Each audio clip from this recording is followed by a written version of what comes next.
Welcome back to my YouTube channel mathematics by Sanaulla. जैसा कि हमने लेक्चर 10 में एक्सरसाइज 1.7 और उसका सेक्शन में जो टॉपिक्स थी हमने कवर की थी, तो स्टूडेंट ने मुझे मैसेजेस बहुत टाइम से पहले कर चुके थे।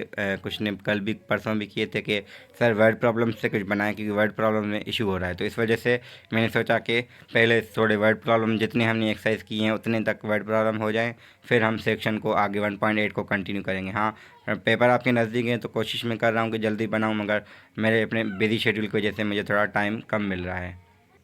तो मैंने 1.1, 1.2, 1.3 इस वजह से किए हैं क्योंकि मुझे जो भेजे गए हैं क्वेश्चन सेलेक्ट करके, वो दो दो क्वेश्चन फ़िलहाल हैं इसमें से। हाँ, आगे जो 1.4 है इसमें से तो ज़्यादा थे, इस वजह से मैंने सोचा कि उस पर वीडियो अलग बनेगा, इस पर हम एक बनाएंगे वीडियो। तो पहले हम 1.1 के क्वेश्चन देख रहे हैं वो कौन से हैं। तो मुझे जो स्टूडेंट ने क्वेश्चन भेजे वो 38 और 39 था। तो 38 को मैं समझा सकता हूँ कैसे है कि अब ये जो डेटा दी गई है, अगर इस लिहाज से देखें तो ये फिगर ये बनेगी, मगर इन्होंने फिगर दी है तो हम इसको समझ सकते हैं। जस्ट हमें कह रहे हैं हाउ लॉन्ग इज़ द पास, तो ये पास कर रहे हैं तो ऑब्वियस है कि हमें डिस्टेंस फार्मूले की ये एप्लीकेशन है, तो हमें यहाँ पे डिस्टेंस फार्मूला अप्लाई करना है। जस्ट यही है, ये सिंपल वाला है, मगर शायद उनको ये लग रहा हो कि हम क्या करें इस पर। कह रहे हाउ लॉन्ग इज़ द पास, तो जब मैंने पढ़ा इसको लिखा था, फिर रिसीव द पास, ठीक है। तो ये पास कितना दूर है वो हमें डिस्टेंस फार्मूला से पता चलेगा, क्योंकि हमने 1.1 में डिस्टेंस फार्मूला पढ़ा है। 39 में क्या है, कोका कोला कंपनी इतनी इसकी सेल्स हैं 2010 में, और इतनी इतनी सेल हैं इसकी 2014 में। Use a midpoint formula to estimate, वही कह रहे हैं कि अगर 2010 में इतनी है, 14 में इतनी है, तो 12 में कितनी होगी। तो हम क्या करेंगे, अच्छा टाइम के लिए आप ऐसा करें कि ज़ीरो, अब 2010 को आप ज़ीरो कंसीडर करें और 2014 को आप 4 कंसीडर करें। उसकी जो मिड ये x1 होगा वो y1 हो, सॉरी x1 और x2 होंगे 0 और 4, और जो y1 y2 हैं वो आपके डॉलर्स आए। अगर 2010 के करस्पॉन्डिंग यानी ज़ीरो के करस्पॉन्डिंग ये आ जाएगा 35,123। सिमिलरली वो दूसरे 4 के लिए। तो मिड पॉइंट हम निकाल सकते हैं, इस 35 और 45 वाले को ऐड करके डिवाइड बाय 2 करें, और 0 + 4 डिवाइड बाय 2 यानी 2। तो 2 का समथिंग हमारा जो मिलेगा वो 2 क्या आएगा, एस्टीमेट आ जाएगा 2014 की। जो कह रहे हैं डायरेक्टली इन्होंने लिखा है मिड पॉइंट, तो मिड पॉइंट ही करना है। हाँ, यहाँ पे ईयर लिखा है, आप इसको ईयर को फ़र्क देखें क्या है। अब बीच में 2010 है, इसको आप ज़ीरो कंसिडर करें यानी इनिशियल टाइम, फिर 4 साल बाद 2014 हो जाएगा, तो वो आएगा 4,45,999। फिर इसकी एवरेज हम जैसे निकालते हैं, एवरेज कह लें या मिड पॉइंट कहें, क्योंकि नंबर्स में एवरेज होती है, दो पॉइंट के दरमियान जो पॉइंट हो उसको हम मिड पॉइंट कर दें। तो सिंपल सा ये 38 और 39 में, एक में डिस्टेंस फार्मूला, दूसरे में मिड पॉइंट थी, तो इसकी ये एप्लीकेशन थी। अब इसमें से जो 1.2 है, इसमें से हमें दो क्वेश्चन स्टूडेंट ने भेजे हैं मुझे, 81 और 82 का मुझे कहा गया था। तो इसलिए मैं अब 81 में क्या है, hospital purchase a new magnetic resonance imaging, ठीक है, एम आर आई जिसको हम कहते हैं, मशीन फॉर दिस बिलियन। अब वैल्यू हमें दी गई, इक्वेशन दी गई सारी, अब हमें क्या स्केच करना है। जस्ट स्केच हम कैसे करते हैं, इसके लिए आप इंटरसेप्ट निकालें। जब y ज़ीरो रखेंगे आपको t की वैल्यू मिलेगी 12 लाख, या जो भी है आपका 1 2 जितने ज़ीरो हैं डिवाइड बाय। इसको मैं सॉल्व करना चाहूँ कर सकता हूँ, मगर इक्वेशन में इसको लिख के इसी पे ही करता हूँ, क्योंकि बोर्ड पे ज़रूरत नहीं पड़ेगी, बोर्ड के लिए मुझे अलग से यूज़ करना पड़ेगा। अब यही अगर सिनेरियो है तो मैं इसी को ही आपको ग्राफ करके बता सकता हूँ।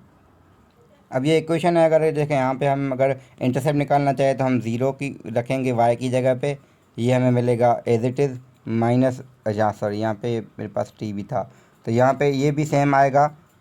अब ये लिखने की जगह मैं ऐसे ब्रैकेट लिखता हूँ, t इक्वल टू ज़ीरो है तो हम माइनस का वहाँ जाके प्लस होगा, तो इसको मैं जो है ना ऐसे लिखता हूँ इस ब्रैकेट में। तो हमें t कैसे मिलेगा, ये जो भी है डिवाइडेड बाय, ये अब ब्रैकेट में ऐसे लिख रहा हूँ क्योंकि इस स्मॉल ब्रैकेट का मतलब होगा 80,000, और स्क्वायर ब्रैकेट का मतलब होगा कि 1,20,000। अब हम डिवीजन करके ये वैल्यू t की निकालेंगे। ये जो भी आए ज़ीरो, 4 ज़ीरो ख़त्म हो गए, 8 की टेबल लगाएं, आपके पास मिलेगी t की वैल्यू 15, ठीक है। तो मैं यहाँ से कैलकुलेट कर रहा हूँ, तो ये मेरे पास t की वैल्यू 15 आ रही है। सिमिलरली अगर हम ये कर चुके हैं, फिर t की जब ज़ीरो वैल्यू रखी तो आपको मिलेगा 1,20,000। अब मैं इसको ग्राफ बनाऊँगा। अब देखिए जो हमने इंटरसेप्ट निकाले हैं, t ज़ीरो पे 1,20,000 आया था, और जब y ज़ीरो था तो t इतना आया था। अब हम सिंपली क्या करेंगे, इसको ग्राफ बनाने के लिए इन दो, ये जो एक ये आया था इंटरसेप्ट, एक ये इंटरसेप्ट आएगा, तो इस इंटरसेप्ट को अगर हम मिलाएं तो ये हमारी लाइन बन जाएगी, यानी इसका स्केच बन जाएगा क्वेश्चन नंबर 81 का। तो एक्सरसाइज 1.2 का क्वेश्चन नंबर 81 हम ऐसे करेंगे जैसे हमें स्केच करना है।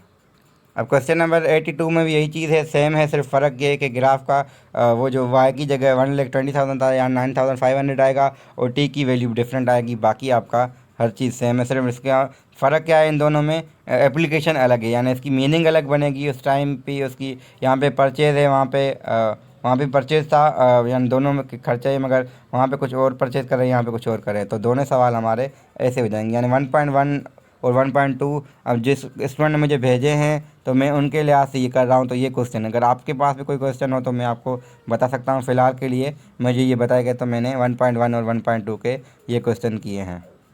अब एक्सरसाइज 7.3 में से मुझे कहा गया है 94 से लेके 97 तक।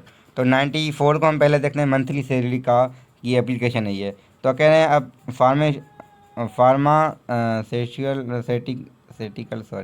Pharmaceutical salesperson receive monthly salary $5,000 plus commission of 7% of his sales. अब सेल्स जितनी भी होंगी उन पे ये इतनी कमीशन मिलेगी। Write a linear equation for the salesperson monthly wage is the terms of monthly salary S. ठीक है, तो क्या करना है, इसकी सैलरी अगर कितनी भी है, मगर हम वहाँ पे क्या करेंगे, अब सेल्स पे डिपेंड करेगा इसका। ठीक है, सेल्स जो भी होंगी उनकी 7%। फिर जो हमें इक्वेशन बनानी है W in terms of S, यानी W इक्वल टू समथिंग और जिसमें S होगा हमारे पास। इसको जिस तरह हम क्या कर सकते हैं, अगर आपके पास W है हमारे पास, W इसकी वेज कैसे बनेगी, 5,000 इसके अपने जो है ओरिजिनल जो इसके प्लस, तो 94 की हम देखें इक्वेशन ऐसे बनेंगे, 5,000 प्लस 7% ऑफ द सेल्स, ये हमारी वेज की इक्वेशन बनेगी। अब इसमें मुझे देखें पता क्या लगा, डिप्रिसिएशन का मतलब है कम होना। अब ये सवाल है, या sandwich shop purchase used pizza oven, ठीक है, इतने में। तो अगर इतने में कर रहा है तो उसका टाइम जो था वो ज़ीरो था, 0,875 लेके फिर 5 ईयर्स के बाद अब देखें will have to be replace या डिस्कार्ड कब होता है, जब इसकी वैल्यू ज़ीरो हो जाए। तो असल में वो ये है कि 5,0 दूसरी पॉइंट होगी। इसको मैं ऐसे लिखता हूँ अगर आपके लिए ना, कि एक पॉइंट आप लें 0,875 और दूसरी पॉइंट लें इसके लिए 5,0। इसके लिए पॉइंट स्लोप निकाल के पॉइंट स्लोप फॉर्म इस्तेमाल करें तो आपके लिए इक्वेशन जो मिलेगी वही इसकी रिक्वायर्ड इक्वेशन होगी। सिमिलरली इसके लिए भी यही होगा। इसके लिए थोड़ा फ़र्क ये है कि अगर एक पॉइंट है 0,24,000, मगर जो t=10 पे होगी, वो देखें वैल्यू इसका क्या बन रहा है 2,000। तो 10,2 लेके 2,000 लेके जा 0,24,000 लेके आप सॉल्व करें। इसे सिमिलरली इसी तरीके से जैसे हमने ये बात की। तो ये असल में क्या है, किसकी एप्लीकेशन, 2 पॉइंट फॉर्म की एप्लीकेशन है। तो हालांकि इसको भी हम ऐसे ही करते, मगर इसको शुरू वाले को हमने अलग तरीके की सैलरी था, जब डिप्रिसिएशन होती है तो हम इक्वेशन बनाएंगे। तो इस वजह से ये जो पॉइंट बनेगी 0,24,000 और दूसरी 10,2,000, इसको पॉइंट स्लोप फॉर्म से करके सॉल्व करेंगे। अब टेम्परेचर वाले के लिए क्या है, right linear equation that expresses the relationship between the temperature in degrees and Fahrenheit. Use the fact that जो फ्रीज़ हो रहा है वो 0 पे होता है, बॉयल होता है इतने पे। अब आपकी सिंपली ये है कि 0,32 एक पॉइंट होगी, दूसरी पॉइंट क्या होती, अगर आपके पास 100 है तो वो 112, यानी 100,212 और 0,32। इसको आप पॉइंट स्लो फॉर्म से अगेन करके सॉल्व कर सकते हैं। सिमिलरली न्यूरोलॉजी वाला सवाल भी, मगर इन्होंने 96 97 तक मुझे कहा था, तो आप ऐसे ही करें। तो 94 95 96 97 हमने कर लिया। तो मेन क्या है, पॉइंट स्लो फॉर्म इन 3 में। बाकी पहले के लिए मैंने आपको इक्वेशन बता दी। तो यहाँ पे हमने 1.1 से लेकर 1.3 के वर्ड प्रॉब्लम कर लिए हैं। अगर फिर भी मसला है इसमें तो आप मुझसे कांटेक्ट करके पूछ सकते हैं।